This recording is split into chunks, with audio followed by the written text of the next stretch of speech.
একজন ছেলে হিসেবে আপনার মধ্যে কনফিডেন্স থাকাটা খুবই গুরুত্বপূর্ণ। কারণ একজন ছেলের সবথেকে বড় সৌন্দর্য হলো তার কনফিডেন্স। আপনি হয়তোবা এর আগে কনফিডেন্সের ব্যাপারে অন্য সোর্স থেকে কিছু শুনে থাকবেন, কিন্তু আমি এখানে লাইফ চেঞ্জিং কনফিডেন্সের কথা বলছি। এটি এমন একটি আত্মনিশ্চয়তা এবং আত্মনির্ভরতা যেটি আপনার মধ্যকার ভয়কে দূর করে আপনার লাইফের যে কোনো ইচ্ছে অথবা লক্ষ্যকে অর্জন করার মতো সক্ষমতা রাখে।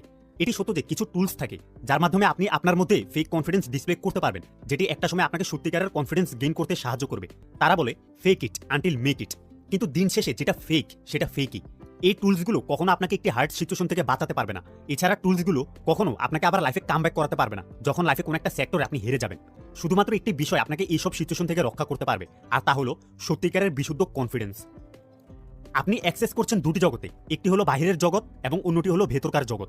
বাহিরের জগৎ থেকে আপনি সাধারণত কনফিডেন্স পান প্রশংসা এবং ম্যাটেরিয়ালিস্টিক জিনিসগুলো থেকে। যেমন কেউ আপনার কোনো বিষয় প্রশংসা করলো অথবা আপনি কোনো নতুন জুতা পরিধান করলেন, তখন আপনার মধ্যে কনফিডেন্স বুস্ট হবে। এই কনফিডেন্স ঠিক আছে কিছু নির্দিষ্ট সময়ের জন্য,